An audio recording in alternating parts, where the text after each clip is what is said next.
Zoti Merkoçi, të kalojmë pak në Kosovë, teksa vendi shkon drejt zgjedhjeve të përgjithshme të parakohshme parlamentare pas krizës për moszgjedhjen e presidentit. Si mendoni, këto zgjedhje do të jenë një zgjidhje për Kosovën apo do të shkohet në një krizë tjetër politike? Kjo është një krizë e sajuar dhe ashtu siç në Shqipëri, edhe në Kosovë ndodh e njëjta histori. Pra bëhet e njëjta politikë. Politika pazare. Siç bëhet në Shqipëri politika pazareve, ashtu bëhet edhe në Kosovë politika pazareve. Ishte një krizë e cila është e stisur, e panevojshme, një krizë që mund të zgjidhesh fare thjesht. Por Albin Kurti nuk donte ta zgjidhte dhe e çoi vendin për herë tretë në zgjedhje të përgjithshme. Kjo për një arsye të thjeshtë, sepse të gjithë atje kërkojnë jo të punojnë për Kosovën, jo të bëjnë diçka të mirë për Kosovën, por mundohen vetëm thjesht për karrikën e tyre. Albin Kurti doli që ne duhet të marrim mbi 60% të elektoratit. Në të njëjtën kohë kur Vjosa Osmani bashkë me Adi Xhikun kërkonin që t'ju jepshin këtyre votat si mos futet Kosova në zgjedhje prapë në një ngërç tjetër për mos me kalu mas 3 muajsh prapë në zgjedhje. Pra, është një situatë shumë e keqe ku asnjëri nga ata që pretendojnë se bëjnë politikë nuk bëjnë asnjë lloj politike.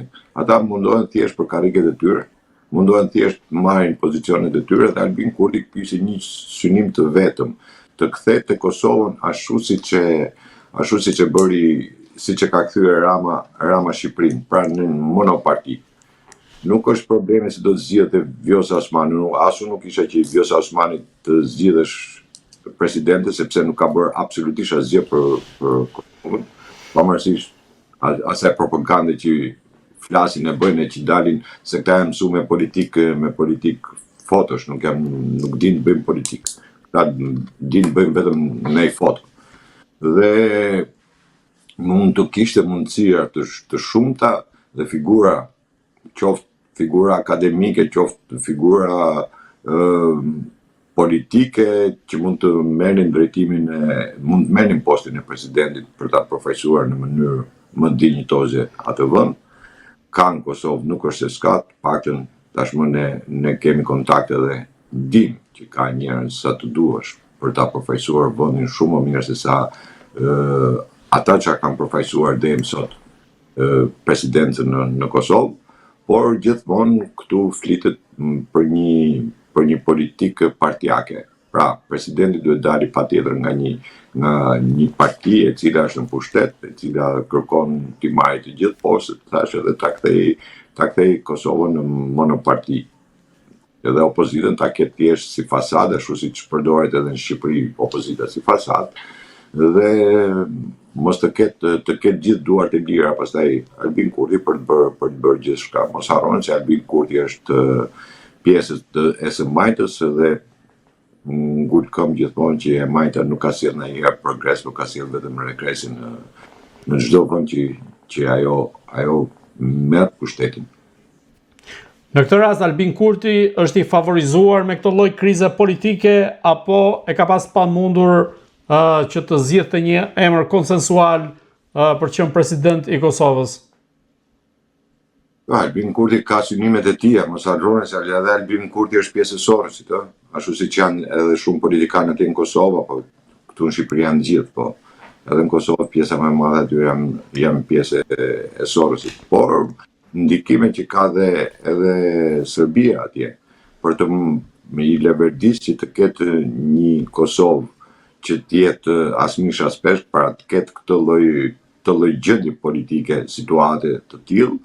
Albin Kurti e di shumë mirë që edhe po se zgjodhi presidentin, tashmë është kthyer në një kryeministër part-time, themi, i përkohshëm, i zgjat këto postet e kryeministit pa mandat. Vazhdon të jetë kryeminist në detyrë dhe aty i leverdis kjo lloj gjëje. I leverdis për të arritur shumë synime të tija personale apo dhe të partisë tij e cila tash përfaqëson majtën totale në politikën e Kosovës, jo se të tjerët janë më të djathtë, por të paktën nuk janë të deklaruar të tillë.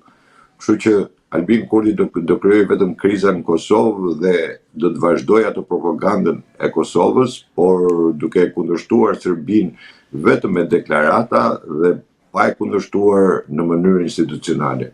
Pra, jo më kot tash atje ka njerëz të cilët kanë luftuar për Kosovën, njerëz të cilët janë edhe akademik, njerëz të cilët kanë reputacion në Kosovë, por ashtu si në Shqipëri dhe në Kosovë ata lehen e hije dhe nuk afrohen apo nuk propozohen për të vetën arsye sepse do dalin jashtë kontrollit qoftë Albin Kurtit apo çdo partie tjetër që ndodhet në Kosovë.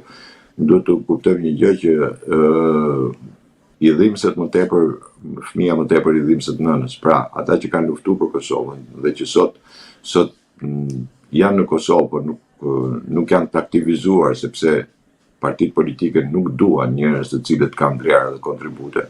Jo më kohë tash atje ka dhe akademik të shumt, por nuk afrohen thjesht nga partitë politike, nuk propozohen, nuk afrohen sepse nuk duan. Ta duan të ngelin brenda vorbullës të tyre për të bërë gjitha pazaret e gjitha gjërat. Po të shihni për shembull deklarimin e Vjosa Osmani. Vjosa deklaron unë do punoj për Kosovën. Pra ajo në 5 vjet që ishte për president e Kosovës nuk ka punuar asgjë për Kosovën, se s'ka asnjë njohje Kosova në atë që ka qenë Vjosa Osmani. Dhe nuk ka asnjë afrim me Bashkimin Evropian, përkundrazi ka bllokade nga Bashkimi Evropian.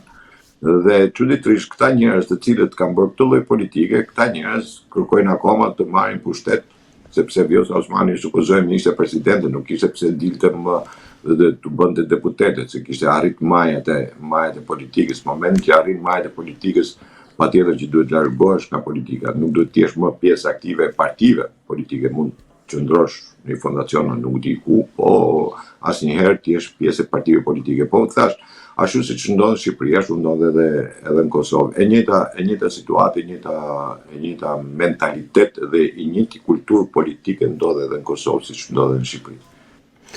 Do të kalojmë edhe te Vjosa Osmani dhe roli i saj kundrejt Albin Kurtit, po të mbetemi te ky i fundit, i cili në mbledhjen e Këshillit Përgjithshëm të Vetëvendosjes deklaroi se atë kërkojnë ta eliminojnë politikisht dhe nuk e shohin dot me sy. Në këtë rast, a ka një eksponent politik në Kosovë që mund ta eliminojë Albin Kurtin dhe ta nxjerrë nga skena politike? Nga skena politike Albin Kurti nuk del sepse kam shtetin e Sorës e tjerë, rrath parë.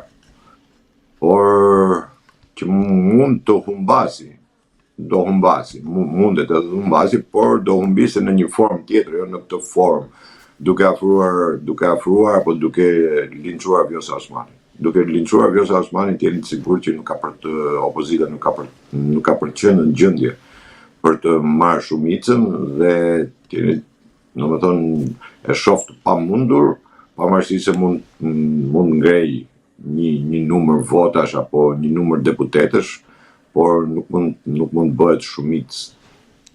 Kjo nuk diskutohet që nuk mund bëhet shumicë, dhe ajo që synohet edhe në politikën e Albin Kurtit synon që ai të fitoj i vetëm.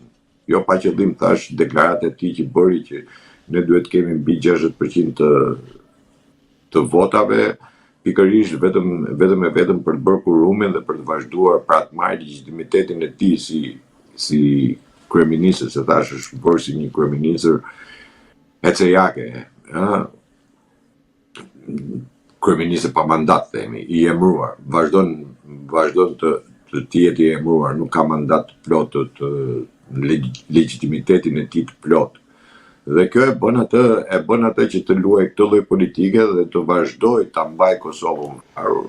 Në të njëjtën kohë që thash, Kosova ka nevojë për shumë marrëveshje, sidomos me Bashkimin Evropian apo edhe me vetë Shtetet Bashkuara të Amerikës, por në këto momente nuk mund të kemi absolutisht asnjë lloj gjëje pikërisht për këtë lloj situate. Dhe Albin Kurti do vazhdojë në kokën e tij ta zvarrisi këtë derisa ta lodhi themi popullin e Kosovës që të arrijë në një moment ku thot merret drejtje edhe bëj çfarë dush. E kupton, deri këtu do shkojë.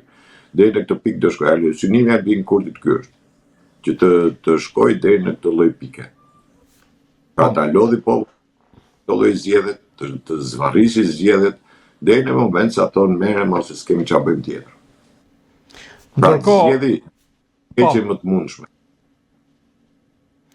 Ndërkohë, Vjosa Osmani apo përgatit një skenar se si mund ta rrëzoj Albin Kurtin në zgjedhjet e qershore, duke qenë se ajo e një më nga afër dhe i di po themi ato sekretet e tij në politikë.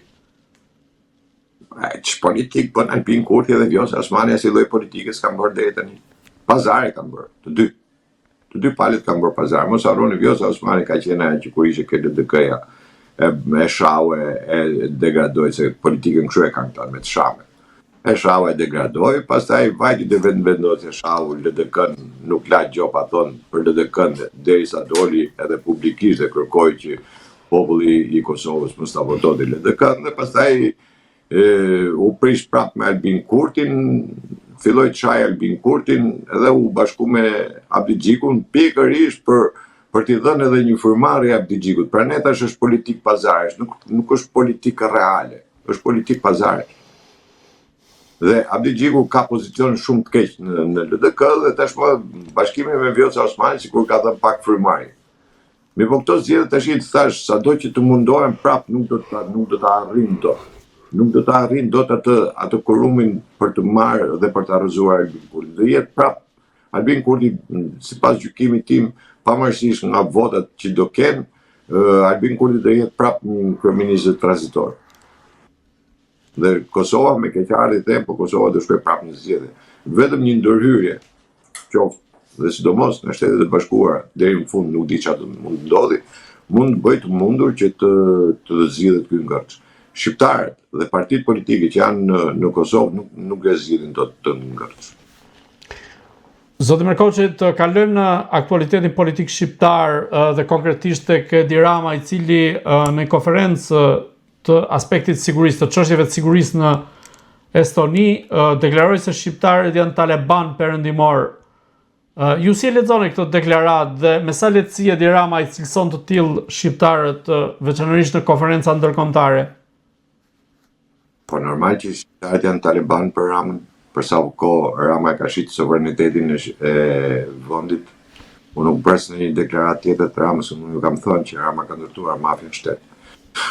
Dhe një vend që ndërton mafia në shtet, ai i quhen gjithë kamikaz.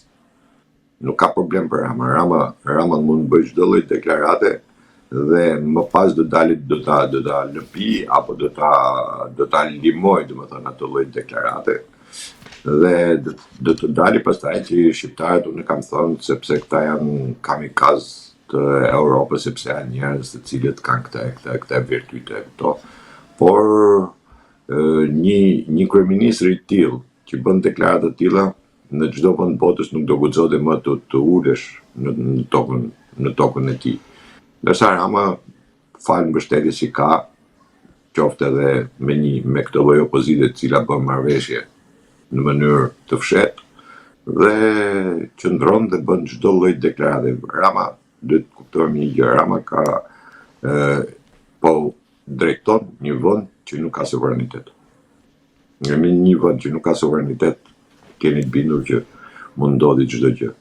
Dhe ky suverenitet është hequr që kur Rama mblodhi të gjithë izraelitët në një sallë, ju dha digitalizimin që e quan, pra ne them këta kanë vetëm propagandë, që e quan një arritje shumë të madhe, në të njëjtën kohë atë lloj digitalizimi dhe të gjithë dhënat sot shqiptarëve nuk i kanë më shqiptarët, por i kanë izraelitët.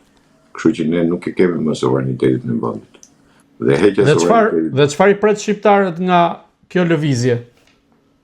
Ja, ta them unë se çfarë i pret, sepse heqja suverenitetit vendit u shoqërua me një deklaratë tjetër të Ramës, ku tha që nesër mund të vinë dhe me futjen e Bashkimit Evropian mund të vinë dhe të blejnë edhe toka bujqësore në Shqipëri. Pra Rama e quan tokën, e quan gjëtien dhe mund të shesi si doj ai. Dhe kjo është një politik që po i del, dita ditës po i del koka, që Shqipëria është një vend që do shpopullohet. Ky ishte programi i 30 vjeçar i politikës shqiptare që Shqipëria të shpopullohet, të prishet, të shkatërrohet dhe të vinë qoftë grekët pjesën e veriut, qoftë serbët në pjesën e jugut, qoftë edhe me atë paketën e famshme të maleve, edhe qoftë izraelitët të vinë edhe të blejnë tokën shqiptare dhe nesër mos kemi më as troje me emër të shqiptarëve. Dhe ky është rreziku më i madh që i kanosit Shqipërisë. Jo pa qëllim kam thënë që në Shqipëri nuk përmendet fjala nacionalizëm. Pra këtu nuk punohet për fjalën për nacionalizëm. Nacionalizmin këtu e quajnë terrorizëm, për ne Rama ka të drejtë që thotë atë fjalë, sepse ka humbur nacionalizmi në Shqipëri. Shqiptarët braktisin fondin pikërisht për t'ia lënë dorë këtij lloj pushteti apo kësaj lloj politike e cila është politika antikombëtare. Nga vjen kjo lloj strategjie antikombëtare të cilën e kanë zbatuar siç thatë ju në 35 vite politikanët shqiptarë? Kjo vjen nga politika e Sorosit. Jo më kot Sorosi e ka blerë gjithë politikën shqiptare, jo më kot Sorosi ka qenë dhe është mik i gjithë politikanëve shqiptarë, çdo parti politike është ndikuar nga Sorosi dhe bën politikën e Sorosit. Dhe Sorosi kanë program globalizmin, shoqërinë e hapur dhe shoqërinë civile. Ne jemi i vetmi vend botë që Sorosin e kemi futur në kushtetut, që do thotë shoqëria civile është futur në kushtetut. Ne jemi i vetmi vend botë që kemi bërë që tokat e minoritetit të regjistrohen në shtetin e tyre, pra minoritaret tokën që kanë marrë me 7501 që ja u kaluan edhe në pronësi pastaj, e kanë regjistruar në kadastrat greke. Pra greku sot ata e quajnë tokë greke. Dhe nesër çdo grek që mund vi të blejë një tokë në Shqipëri ka të drejtë ta regjistrojë në kadastrat greke si tokë greke. Ky është ajo që themun që është shkombëtarizimi i vendit dhe pikërisht këtu është politika e Sorosit, sepse ka pasur në politikën e tij për shpopullim, për degradim, për prishjen e çdo gjëje, për mos funksionimin e asnjë lloji ekonomie në Shqipëri, ne po ta shohim nuk na funksionon asnjë lloj ekonomie, këtu ka vetëm propagandë ekonomike këtu në Shqipëri, nuk ka, ne nuk prodhojmë asgjë. Ne nuk prodhojmë asgjë, nuk di se ne kemi industri, naftën që ne kemi nuk e kemi ne, po e merr greku. Kromin po gjithashtu, bujësia po gjithashtu, ne nuk kemi absolutisht asgjë. Ne kemi vetëm rrojmë me propagandë. Më kujtohet një thënie e Leninit kur i shkuan dhe i thanë që populli nuk ka për të hëngër, i tha si s'ka, do t'i japim, çfarë do t'i japim? Do t'i japim propagandën. Dhe e mbante me propagandë. Dhe kjo po ndodhet edhe në Shqipëri. Këtu bëhet për propagandë dhe këtu të gjithë partitë politike.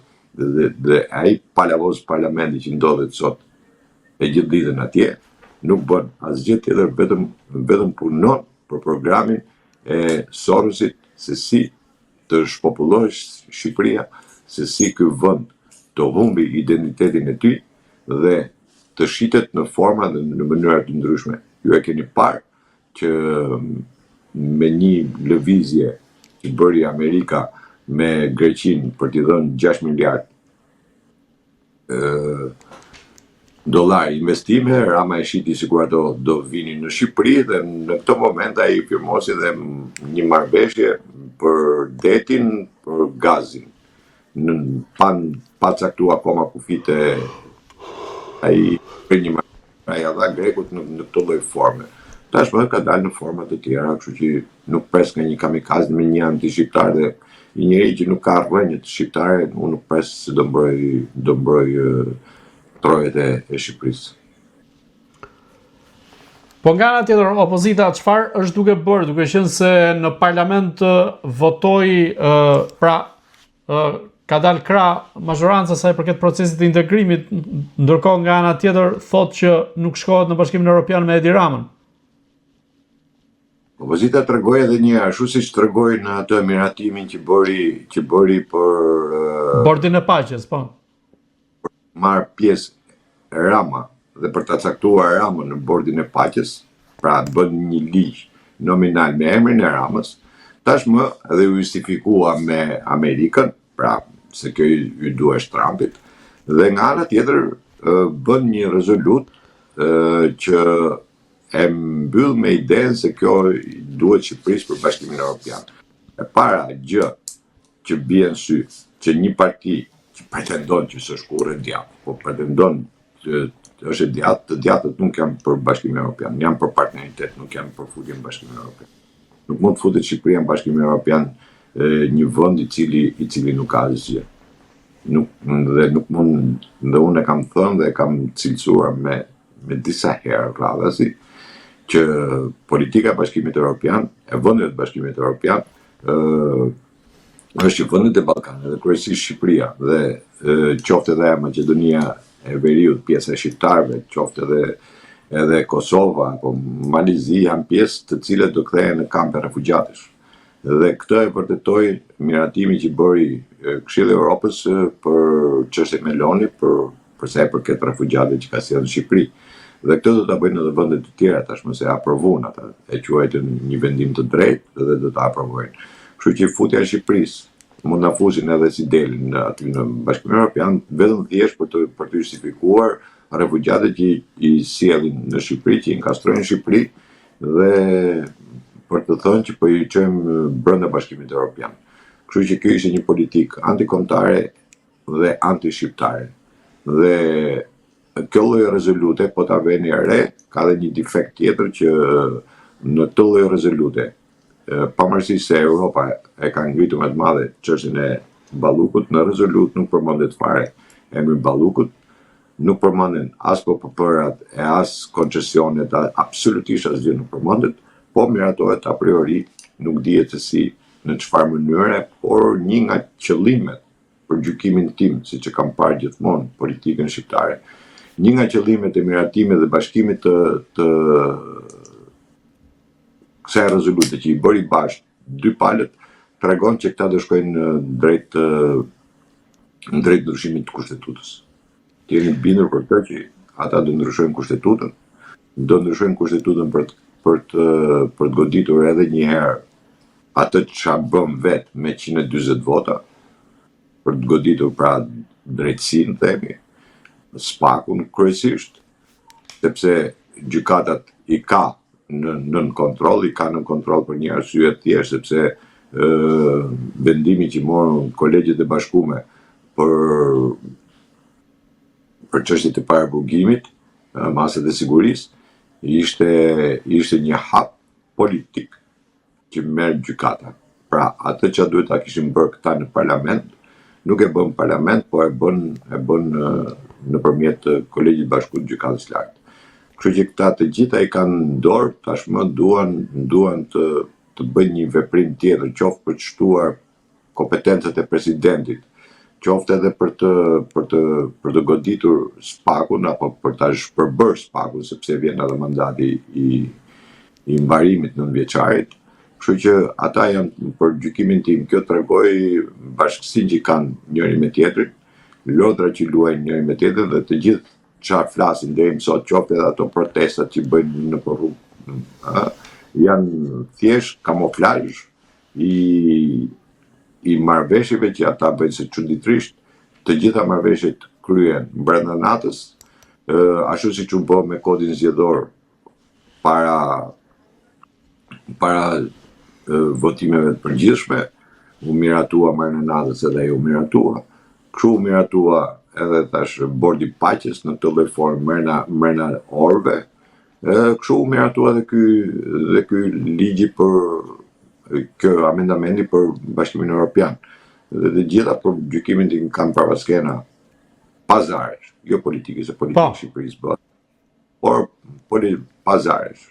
Këto janë politikat e pazareve, sepse deri më sot edhe ai spaku që këta do ta godasin më në fund, do të arrijnë ta shpërbëjnë, tash me ndryshimin e kushtetutës, por edhe ai spaku nuk ka bërë absolutisht asgjë, sepse në çdo veprim që ka bërë e ka kthyer në qesharake.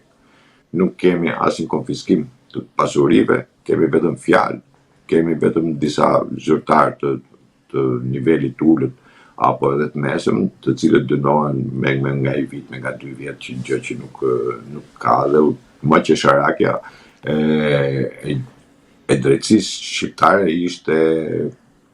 ishte kur kërkuan që të rikthehet Lefter Koka, se kishte edhe 6 muaj burg për të bërë. Do të thonë e gjithë tallavaja e Lefter Kokës shkoi ke 6 muaj burgur që s'kishte bërë, në të kohë që është Ministria e Drejtësisë, është Drejtoria e Burgjeve, i cili bën llogaritjet edhe e nxjerr panderun të dënuar nga burgu se nuk del vetaj.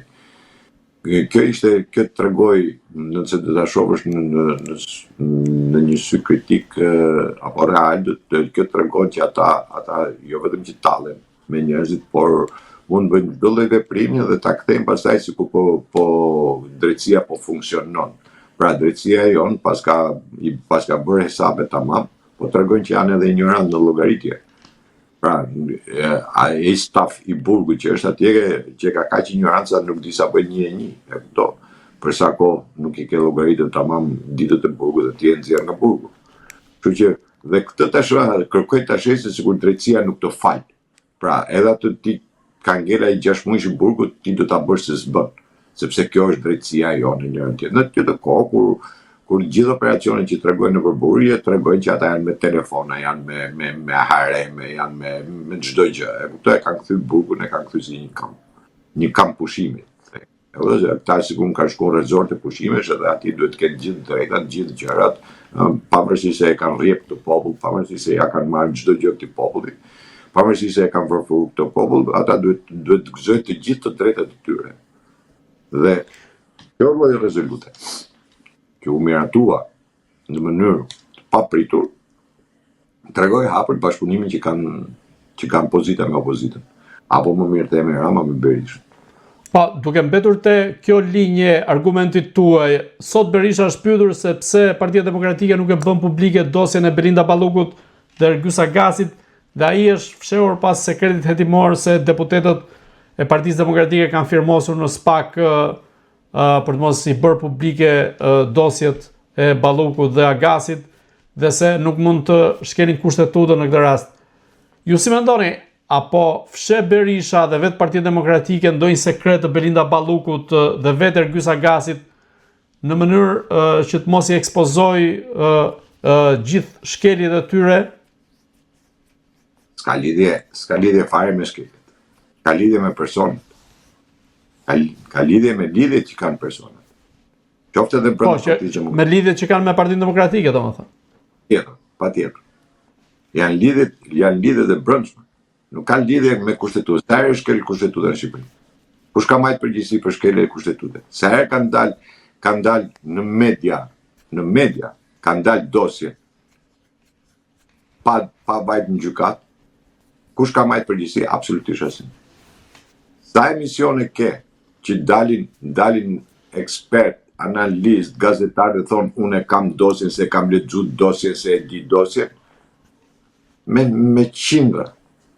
Çdo emision, për 35 vjet kjo lloj skeme është bërë. Dhe në fund fare, çka ka ndodhur? Absolutisht asgjë. Absolutisht asgjë. Belinda Balluku nuk ka ne, unë ja u thash cop, qofse ka bërë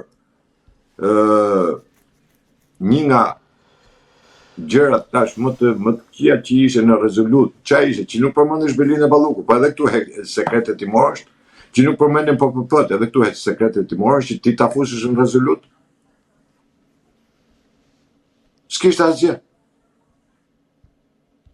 Ç'ishte ajo rezolut?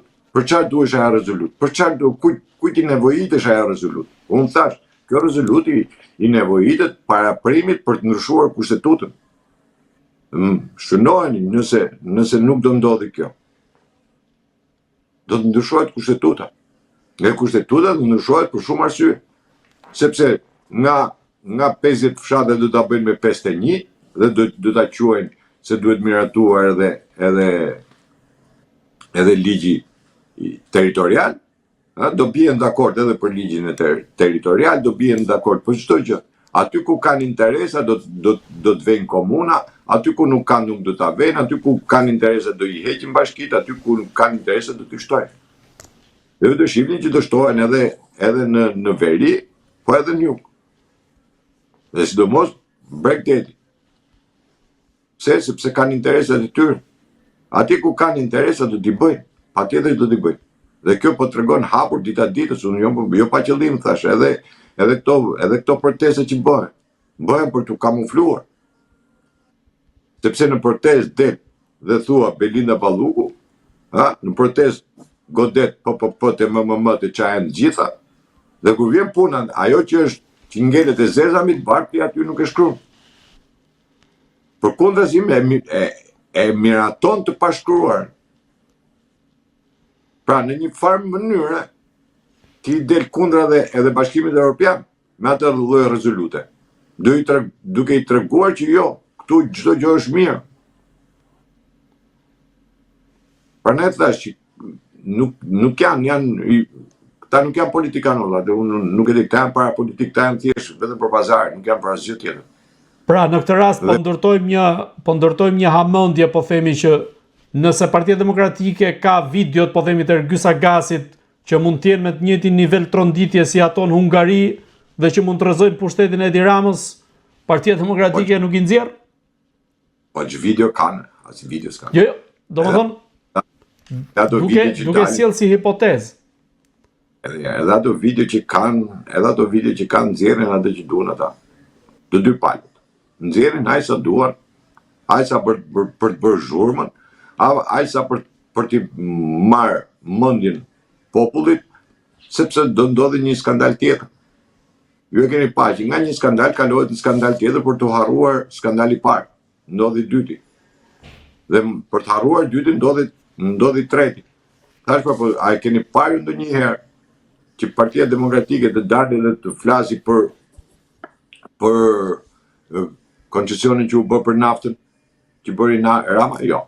A keni pa ndonjëherë që të dali dhe të deklaroj për Shpiragun, kërkoj hesap për Shpiragun? Jo, asnjëherë. A Porti Durrësit?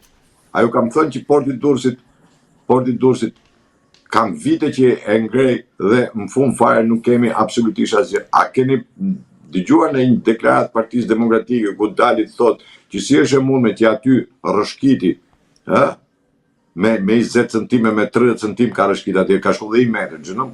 Po këta se tregoj. Dhe kompania thoshte që është krejt normale, pasi mund bën parkime në toksore. Rishpa, dhe vjen puna, Partia Demokratike nuk e ka ngritur zërin dhe të kërkoj pezullimin e me njëhershëm gjithë punimeve. Se kishte momentin për ta kërkuar këtë, absolutisht asgjë. Unë ndërtu Veliera Durrës, s'thanë asgjë, bon ca kotë atje, u tallën, se gjenë ca persona që shkojnë atje dhe bëhet, si që ndodhi me teatri. Si që ndodhi me teatri kombëtar. Teatri u prish me dëshirën e dy palëve. Me marrëveshjen e dy palëve u prish teatri. Ca bëshin sikur fleshin gjumë, ca bëshin sikur s'dishin gjë dhe erdhën dhe e prishën mes natë. Në kundërshtim me ligjin, duke pasur edhe vendim të gjykatës kushtetuese. E s'fole fare. Keni dëgjuar ju? Bashkë kemi diskutuar. Që kam thënë që Partia Demokratike duhet i bëjë një shkresë, një kërkesë Bashkisë Tiranës për t'i hequr titullin qytetar nderi i Sorosit. Ka bërë gjë? Sa kohë kam unë që e kërkoj këtë? Publikisht e gjithkund e kam kërku. Keni dëgjuar ndonjëherë ta bëj këtë? Absolutisht jo. Pse? Sepse atë që kam deklaruar, Partia Demokratike është e përbërë nga njerëzit e Sorosit. Dhe si mund të pretendojë një parti e cila nga një parti që u pretendua të jetë parti konservatore dhe kthehet në parti të qendrës, ç'a mund të presësh më? Zoti Merkoçi, po nga ana tjetër, çfarë po bën SPAK-u, pasi ju e përmendët deri diku dhe ndërkohë Shtetet Bashkuara të Amerikës, konkretisht presidenti amerikan Donald Trump ka propozuar një prej drejtuesve të operacioneve të NATO-s si ambasador në Shqipëri, pra ish ushtarak më sakt, Eric Vend, dhe në këtë rast, a do të kemi, po themi, një lëvizje të amerikanëve për t'i bërë zap gjërat në Shqipëri, pasi duket se Spaku nuk po lëviz? Para herë që nuk ka lidhje ambasadori fare, sa ai ambasador nuk vjen për Spakun. Për sa kohë është FBI aty brenda dhe FBI vet nuk është zonja ta vej Spakun me shpatlla pas murit, themi, megjithëse gjithë dosit janë aty. Por me sa duket duhet të kuptojmë edhe një gjë që në politikën ndërkombëtare ka dhe strategji, ëh. Në këto momente për supozojmë Amerika nuk është në kushtet për të vendosur apo për të hapur dhe një front tjetër në Ballkan, siç është Shqipëria për të larguar qeveritë apo për të bërë ajo që Trumpi deklaroi që ne nuk jemi për vendosjen e demokracive në vendet të ndryshme të botës apo nuk jemi për ndryshim qeverish. Kështu që në këtë lloj politike nuk mund të them që Amerika po sjell një ambasador dhe ai ambasadori do bëjë namin. Absolutisht asgjë. Asgjë s'do bëjë atë. Se thash, FBI-ja është brenda në SPAK. Çka ka bërë FBI-ja? Absolutisht asgjë. Absolutisht asgjë s'ka bërë. Dhe gjithë dosit janë dhe dihet, dhe kur vjen puna përfundimi, kush është rezultati? Pse kam thënë që kush ishte rezultati? Rezultati ishte që të gjithë që burgosin apo arrestohen apo bëhen pasuria ju ngelet. Bëjnë një vetë burg, edhe atë e bëjmë me shërbim prove, dhe në fund fare pasuria u ngelet. Gjeni gjë që për 8 vjet sa është bilanci i konfiskimit të pasurive të gjithë këtyre grupeve kriminale apo politikanë në Shqipëri. Ty politikanët po dalin me shtëpi me qera, ose pa shtëpi fare. Po sa i përket Edi Ramës në këtë rast, në raport me skandalet e tij kundrejt Shtetit Bashkuar të Amerikës, do të thotë që ka marrë garanci sa i përket dosjes së Charles Megorigal, apo lidhje me kartelin Sinaloa? Me s'ka marrë si lloj siguri, ai do vi momentin do t'i paguaj ata që Amerika ka i të keqe që fal, po në fund fare do t'i pagush. Ashtu siç paguajti Kadhafi, ashtu siç paguajti ai tjetri, ashtu siç paguajti Maduro, i vjen momenti që por problemi është kur vjen momenti. Tu është gjithë historia. Kur i vjen momenti. Dhe Rama ka bërë skandale të ndryshme. Qoftë me Amerikën, qoftë një herë i shah, pastaj shkoputhet, pastaj kërkon me dal fotografi. Ai vetëm me fotografinë që boni me Trumpin, ato tash që dhuratën që i bëri Partia Demokratike që e votojnë një emër nominal, ai vetëm me atë sa e shtyp. Po me kushtin, me gocën e Trumpit. Ai doli pa pikturë, ka thonë Trumpi me shoqëru gocën. Apo ç'a niveli politike kanë këto? Apo diplomaci të kenë një krye diplomat që nuk di se ç'a është.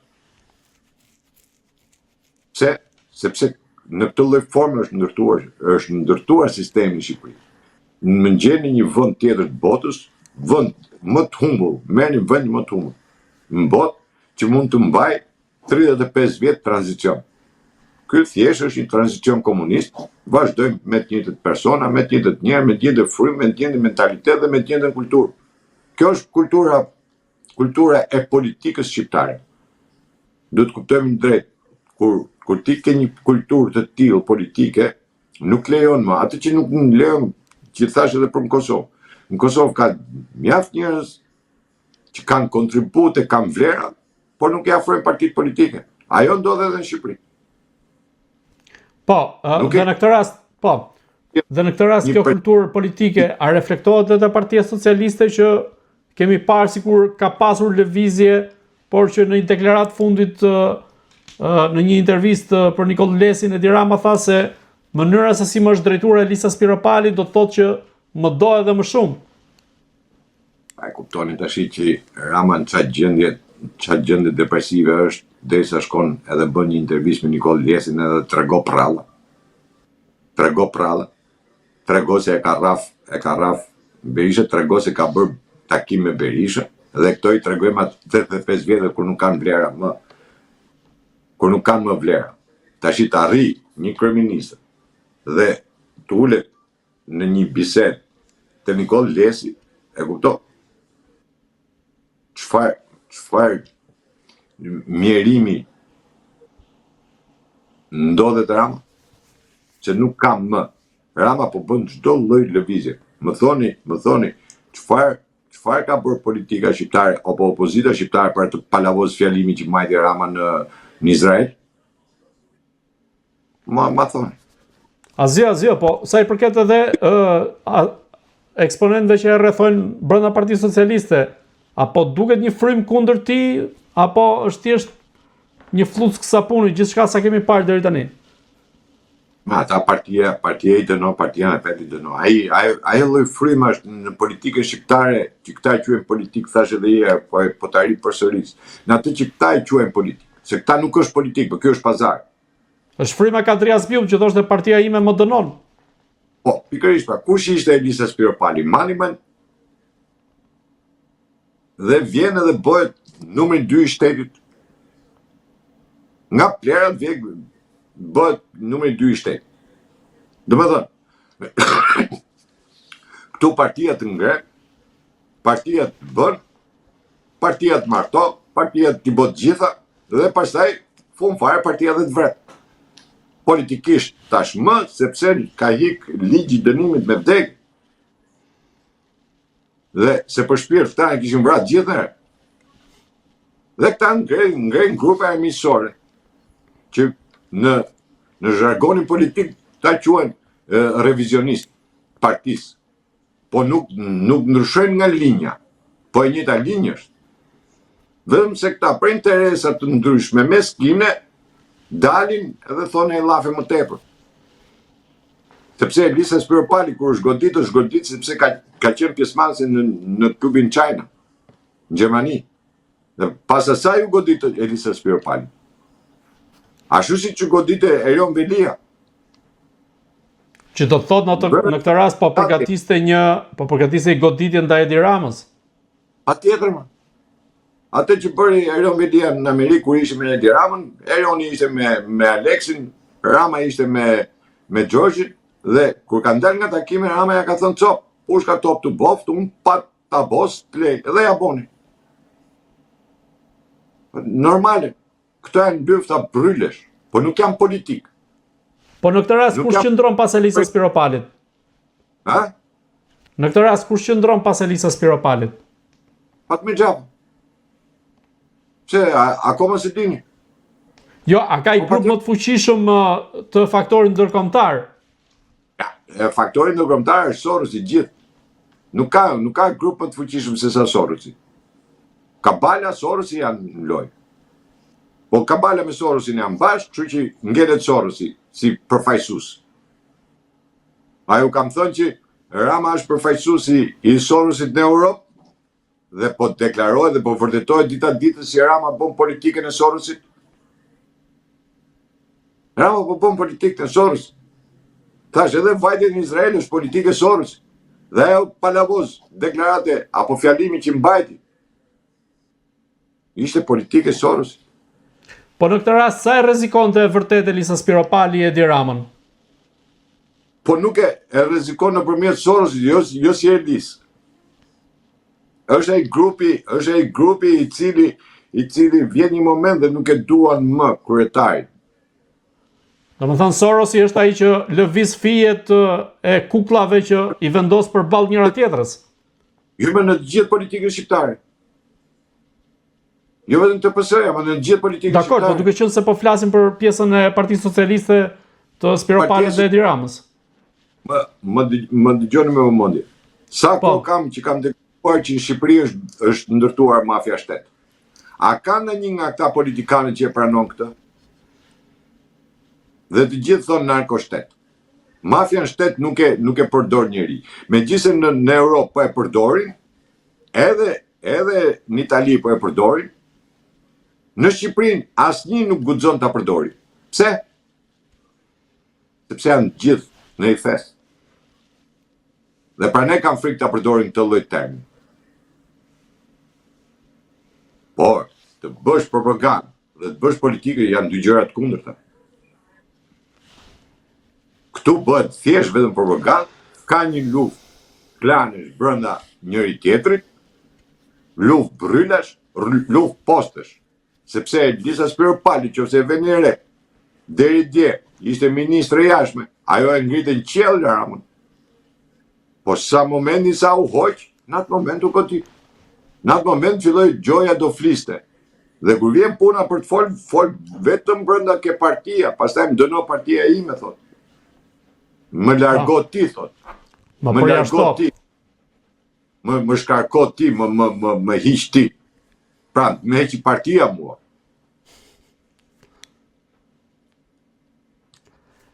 Zoti Merkoçi, të kalojmë pak në lindjen e mesme, teksa nuk kemi, po themi, një negociat konkrete ose një marrëveshje konkrete mes Iranit dhe Shtetet Bashkuara të Amerikës për t'i dhënë fund asaj çfarë po ndodh deri më tani, ku ngushtica e Hormuzit vijon të mbetet nyja gordiane, ajo që ka prodhuar krizën dhe që me shumë gjasa do të vijojë edhe në të ardhmen. Ju si e shikoni, çfarë po ndodh konkretisht në lindjen e mesme? Lindja e mesme është një konflikt i cili nuk mund të mbyllet me negociata. Dhe s'ka për të mbyllur me negociata. Se nuk ka më rrugë negociatash.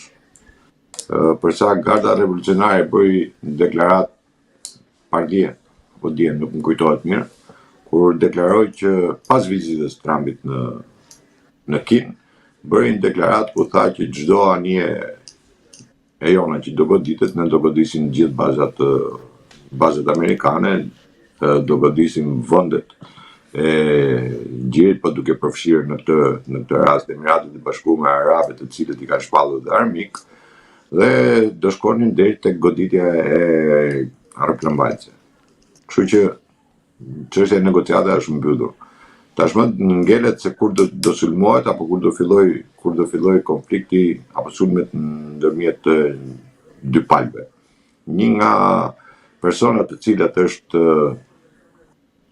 pengesë për negociata është Netanyahu, i cili nuk ka absolutisht asnjë lloj ideje për ta mbyllur me negociata, pasi ai vazhdon akoma luftimet.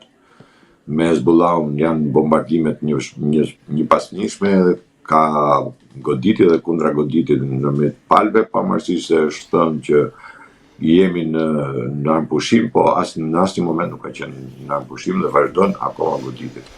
Dhe goditjet që Irani bëri kashi anijeve, tre fregatave amerikane, dhe goditjet që mi bëri kundra goditje që bëri Amerika, pikave të strategjike të kanalit të Hormuzit, aty ku nga u goditën, domethënë këto fregatat, tregoj që konflikti është i hapur dhe çdo ditë më tepër pritet të rinis sulmi. Të rinis sulmi për një arsye shumë thjesht, pasi Trumpi nuk mori ndonjë siguri apo ato çfarë priste nga takimi që bëri në Kinë, sepse kinezët nuk e pranuan, domethënë që të jenë garantët e mbylljes të konfliktit. Përkundrazi, kinezët deklaruan që kanali i Hormuzit është i hapur. Pra, me këtë ata treguan që anijet e tyre kalojnë dhe Shtetet Bashkuara nuk mund t'i pengojnë dot. Dhe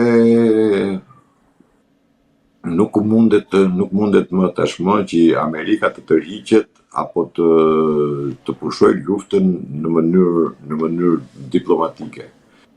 Për sa kohë nuk ka absolutisht asnjë lloj dritje shile për të bërë një takim dypalësh ndërmjet Shtetet Bashkuara të Amerikës dhe Iranit. Po, dhe presidenti amerikan, që të betemi pikërisht te kjo pikë, presidenti amerikan Donald Trump kishte deklaruar se Iranin e presin kohë shumë të këqija nëse nuk arrihet një marrëveshje. Në këtë rast, ky është një sinjal që po shkojmë drejt rikthimit tek lufta? Ato që ju thash dhe kam thënë edhe më përpara që këtë konflikt e mbyll vetëm lufta. E mbyll vetëm lufta sepse Irani arriti të kapi hemogjeninë e kanalit të Hormuzit, tashmë ai e zotron atë kanal. Dhe po të shohim të gjithë vendet e gjirit tashmë, qoftë Iraku, qoftë Arabia Saudite, qoftë Katari, po mundohen po mundohen të bëjnë marrëveshje me Iranin për sa i përket kalimit në gjirin e Ormuzit, kështu që jemi në këto lloj kushtesh. Kushte të cilët thash Amerika nuk i pranon, por edhe nuk mund të largohet në këtë lloj forme. Pra duhet një betejë për të justifikuar qoftë edhe largimin. Është pak sa e vështirë, sepse thash takimi që bëri Trumpi me Xi në Kinë nuk i solli rezultatin e duhur, atë që Trumpi priste. Nuk e priste dot Trumpi, domethënë që mos ta mbyllte me një marrëveshje me Kinën. Kjo ishte ajo pjesa e të gjithë takimit, pavarësisht se Trumpi vajti me pompozitet në Kinë, vajti me të gjithë korporatat amerikane për treguar që ne nuk kemi probleme politike apo strategjike, po kemi vetëm probleme të ndërtojmë marrëdhënie ekonomike. Kjo tregoi që aty ishin totalisht marrëdhënie politike dhe u duk që Xia u tregua diplomat. Po, ndërkohë, po që të mbetem, më fal, se po ju ndërpres tek argumenti juaj, por për ta përforcuar edhe më shumë idenë e rikthimit të një lufte, presidenti amerikan Donald Trump ka zhvilluar një telefonat gati më shumë se një orë me kryeministin izraelit Benjamin Netanyahu, ku midis tyre është diskutuar për mundësinë e rikthimit të luftimeve kundrejt Iranit. Në këtë rast, çfarë po ndodh dhe çfarë po kërkon të arrijë Izraeli kundrejt Shtetet Bashkuara të Amerikës nga njëra anë, por edhe kundrejt Iranit nga ana tjetër? Jo. Lufta që u bën në Iran nuk ishte lufta e Amerikës. Ja kam deklaruar që në fillim që ishte një luftë e bërë për hatër të emit të Izraelit. Apo Izraeli tërhoq përdore Amerikën në këtë konflikt, sepse ky nuk ishte konflikti i Amerikës. Amerika gjirin e Ormuzit e komandonte, Iranin i kishte fut në sanksione, kështu që nuk kishte ndonjë problem Amerika për të sulmuar Iranin. E gjithë ishte ideja apo dëshira e Benjamin Netanyahu, i cili ka deklaruar gjithmonë që është betejë e shtatë. Pra, pasi gjithë 6 vendet e gjirit i kishte bërë të mundur, pra ishin ndërtuar bazat amerikane, i zotronte Izraeli, edhe në luftën që u bë në Gaza, ishte një luftë e cila e stisur nga Izraeli, dhe Izraeli tashmë kërkonte të sulmonte dhe Irani. I shtati që ngelesh Irani. Kështu që në këto kushte Izraeli do ta bënte këtë luftë. Benjamin Netanyahu kam thënë, dikush i rabin aty i ka thënë që ti je Mesia dhe aty u ka mushmenin që është Isia. Dhe duke qenë Mesia ai do bënte atë Izraelin e madh, sepse këto janë gjëra të cilet ai ka dalë dhe i ka deklaruar. Qoftë me hartën e Izraelit të madh, qoftë duke deklaruar që pas shitëve e kanë rradhën synit. Pra është një projekt i Izraelit. Nuk është thjesht i Amerikës. Amerika i dha mbështetjen në këtë betejë. Por ngeli brenda, se nuk e pritsin që Irani do të ishte aq i fuqishëm sa në një luftë asimetrike jo vetëm të rezistonte, por edhe të triumfonte duke marrë, thash, edhe sovranitetin e gjirit të Ormuzit. Kështu që në këto kushte gjithë politika u detyrua të pranojë më Izraelin si Iranin si një fuqi e katërt në botë, një faktor i katërt në botë. Domethënë duke pas armatimin që nxorri Irani, tregoi që kishte një supermarkim të jashtëzakonshëm për sa i përket raketave. Ata nuk kanë flot ajrore, nuk kanë flot detare, po kanë një flot mushkore që quajnë ata, të cilat akoma se ka futur në përdorim. Dhe ajo që Irani tregoi edhe një herë që ne tha do të bëjmë atë të mundur që të do shkatrojmë çdo gjë.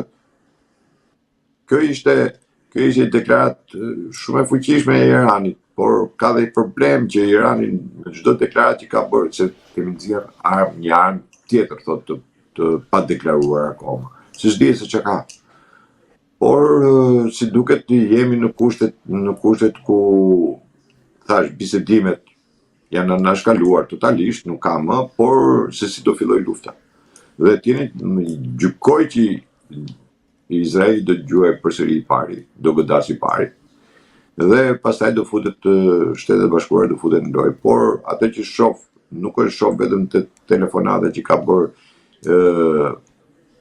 Trumpi me Netanyahu, por shoh atë këmbgulin që Trumpi po kërkon çdo kusht që vendet e Europës apo të NATO-s të jenë aktive dhe të marrin pjesë aktive në këtë betejë. Dhe këtë e kërkon me çdo kusht për një arsye të thjeshtë, sepse do t'ja kaloj të gjithë barrën, themi, t'ja kaloj NATO-s dhe nesër tërheqin ta quajë të NATO-s dhe jo të Amerikës. A mund tjetë Turqia një nga vendet e NATO-s e cila mund të përfshihet e para në këtë konflikt nëse do të kemi rifillim të luftimeve, dhe sa rrezikohet që të shkojnë në një konflikt, po themi, edhe më të përshkallëzuar ose botëror më pas? Ja, Turqia nuk futet një në luftë, kjo është e sigurt. E para se nuk ka kapacitete për ta bërë Turqia vetë. Jo, që mund ta provokojnë. Jo, nuk e provokon Turqia. Turqia nuk provokon për vetëm arsye sepse po të shohësh edhe deklaratat e Turqisë kanë qenë pak më agresive kohët. Jo, mund ta provokojë Izraeli, e kam fjalën. Izraeli nuk i godet Turqinë. Keni të bindur që nuk e godet do Turqinë. Nuk e godet Turqinë sepse goditja nga Izraeli e Turqisë do të thotë që në atë moment të vetë në zbatim në një 5 i NATO-s. Sepse atëherë Shtetet e Bashkuara me kë do jenë, me NATO-n apo do jenë me Izrael. Kështu që ky është në një të ardhmen të largët, ndoshta mund të ndodhte një përplasje ndërmjet Turqisë dhe Izraelit, por pas rënies të Iranit.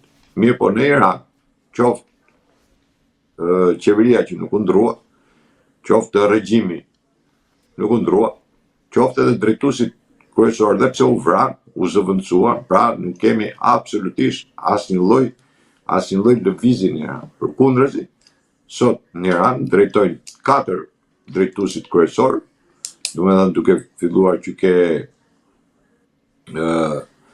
ky Khomeini i ri, Mushtaba, ke presidenti, te ministri i jashtëm dhe kryetari i parlamentit, janë të 4 që vinë nga garda revolucionare. Janë të 4 shok luftet, themi, në konfliktin Irak-Iran, dhe janë të 4 që vinë nga garda revolucionare. Pavarësisht se çfarë thonë që dikush është më tolerant, apo janë këto mediat, kryesisht mediat botërore, mundohen ca t'i nxjerrin më tolerantët ca. Ata tolerantët Izraeli i vrau, duke filluar që Khamenei. Ayatollahu ishte ai që e ndaloi me ligj dhe vendosi fetfan për mosprodhimin e bombës bërthamore, sepse nuk e lejon Kurani, sipas Kuranit nuk lejohet, dhe ai e nxori me ligj, nxori një fetva të cilët nuk lejohet që Irani të prodhojë bombë bërthamore. Dhe po ta shohim tashmë, edhe deklaratat e Trumpit janë kthyer tek ajo që nuk ekziston, pra mosprodhimi nga Irani i bombës bërthamore, një gjë që Irani nuk e ka deri në këto momente. Unë në një emision biles pata thënë që këta po e detyrojnë themi Iranin për të ndërtuar bombën bërthamore, sepse ka qenë nga 84. E deri më sot Izraeli ka përdorur një term, që Irani për 3 muaj do të prodhoj bombën bërthamore, Irani për i vit do të ndërtoj bombën bërthamore, për 2 muaj do të ndërtoj bombën bërthamore, dhe ka qenë nga viti 1984 deri më sot. Ky lloj pretendimi është ngritur krahasim Iranit, në të kohë që Irani ka pasur dhe ka aktualisht ka ligjin e mosprodhimit të bombës bërthamore. Por Izraeli nuk e njeh këtë lloj gjëja, ai vazhdon akoma me këtë lloj propagande. Dhe gjykoj që në punë ditësh mund tjetë që do kemi një konflikt, prap një konflikt tjetër. Dhe thash, ky konflikt vjen si pasojë e mos marrjes asnjë lloj garancie nga Kina, se dihet që Kina është një nga mbështetësit e Iranit, flasim në armatim apo në logjistik apo në shumë në ekonomi, se Irani ka dhe një problem që nuk është vetëm ngushtica e Hormuzit. Irani kufizohet me Rusin, me Turqinë, me Azerbajxhanin, me Afganistanin, me Kinën nëpërmjet tyre, ka një rrugë hekurudhore të ndërtuar me Kinën, kështu që për sa i përket mallrave këto mund t'i sjellë edhe në këtë lloj forme. Por ajo që ishte më thelbësorja të themi, thash, është ajo që Trumpi nuk arriti të marrë dot një garanci nga Nxia për sa i përket bisedimeve që mund ta mbyllte luftën me bisedime me Iran. Zoti Merkoçi, unë ju falenderoj që ishit në Agora News. Faleminderit dhe juve. Të dashur shikues, bashkë do shihemi në intervista të tjera, por mos harroni të bëni subscribe në kanalin tonë në YouTube.